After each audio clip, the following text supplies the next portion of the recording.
Alrighty then. On this week's episode of Talking Biographically about random political figures, still working on the title, we have former Minnesota governor and pet detective Jesse the Body Ventura. James George Janos was born July 15th, 1951 in Minneapolis, Minnesota. James graduated from Roosevelt High School in 1969 and joined the United States Navy that same year. During this time, he became part of the underwater demolition team, which was like a sister thing to the Navy SEALs, really like same or similar training, trained with the SEALs, all that kind of stuff. And since then, the classification has just been absorbed by the SEALs, so for all intent and purposes, he was a Navy SEAL in Vietnam. However, despite being in Vietnam, he did not see combat and would retire from the service in 1975. Toward the end of his military career, he joined the Mongols Motorcycle Club in San Diego. Like, if the Hells Angels were the Bloods, the Mongols would have been the Crips. They literally had gang wars. It was like straight up Sons of Anarchy shit. That said, Ventura returned home to the Twin Cities right before their like open warfare took off and supposedly was not involved in any of the illegal gang activities and violence. That said, he still supports the club to this day, has testified on their behalf as recently as 2018,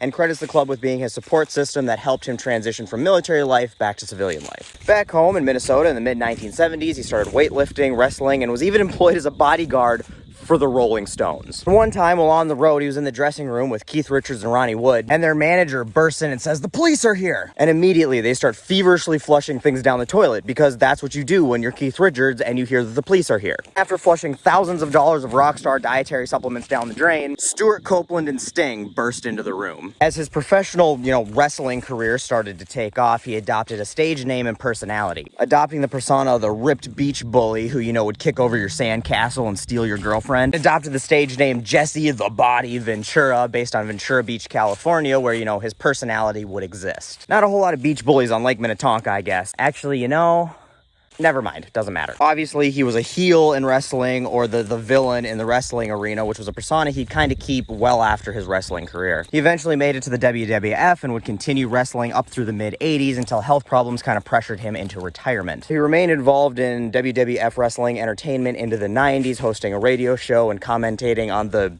sport, I guess. It's also during this time when he started suing people a lot, a habit he's maintained ever since. I'm not going to get into all the litigation because there's a lot, but some of it's justified, some of it's frivolous, some of it's righteous. He just is not afraid of a civil courtroom. It was also around this time he started an acting career, mostly 80s action movies, many of which featuring another muscle-bound future governor with a big persona. Predator, Demolition Man, Batman and Robin, Abraxas. So why he hasn't made a cameo in an Expendables movie yet, I'm not entirely sure, but Stallone needs to get on that because he's getting fucking old. He also had a role on The Young and the Restless for a minute, so yeah, that was a thing that happened. In 1990, after having been a Navy SEAL, sort of, and been in a notorious biker gang, and been Mick Jagger's bodyguard, and a WWF wrestler, and an 80s action hero, he decided the next logical step for him to take would be mayor of Brooklyn Park, Minnesota. Defeating their 25-year incumbent, he served in the role from 1991 to 1995. In 1998, he would go on to run for governor as a Reform Party candidate, which was basically libertarian light. Obviously, he won, and that made him the party's most successful candidate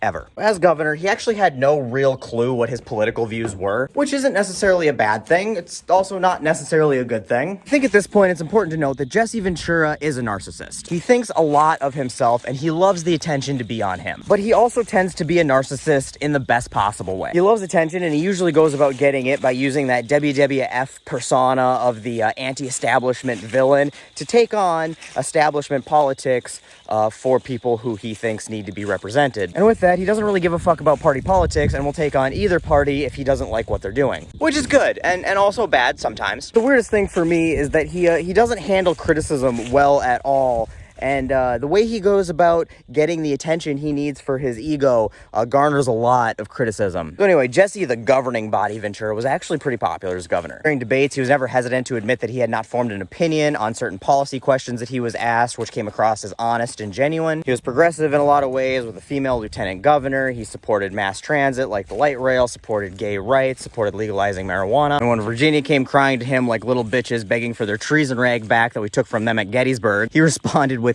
"Absolutely not. I mean, why?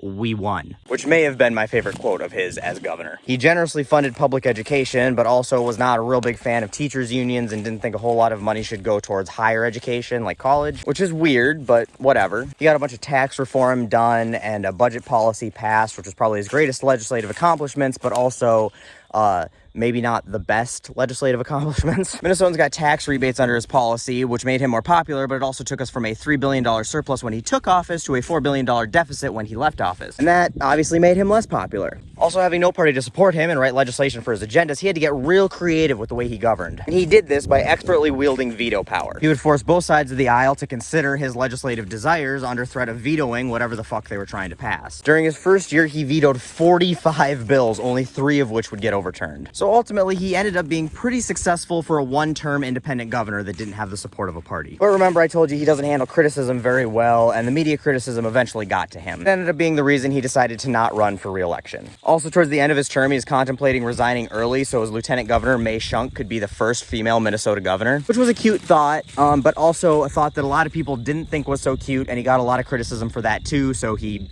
didn't do that. Since then, he's not held political office again, but he has remained active in politics. He was a very vocal critic of Baby Bush, calling him the worst president of his lifetime, which is a bold statement because, you know, Reagan existed. He was moderately supportive of Obama, saying that he wouldn't wish the shit show that Obama inherited from W on his worst enemies. But he did say it's a good thing that he wasn't president because he would prosecute every single person involved in Bush-era torture. Now remember, Ventura actually had to be waterboarded during his special forces training. So he had firsthand experience with it and put in no uncertain terms that it absolutely was torture and was also completely fucking useless at gaining information. Going as far as saying, give me Dick Cheney a waterboard in 1 hour, and I'll have him confessing to the Sharon Tate murders. He would also go on to blame the September 11th attacks on the Bush administration to varying degrees, in his most measured criticism saying that their negligence is entirely responsible for letting it happen. Later, in Conspiracy Theory, as a TV show that ran from 2009 to 2012, he would go on to claim that it was just a full-blown false flag. He also at one point did consider a presidential run, floating the idea of being Bernie Sanders or Donald Trump's running mate as a springboard for his own presidential bid in 2012, but ultimately he decided against that and did not end up endorsing Donald Trump or Hillary Clinton. In 2012, he'd end up in probably his most famous civil legal battle, suing another egotistical, narcissistic former Navy SEAL, the American Psycho. Sorry, no, American Swindler. No, that's not it. He had a movie about him.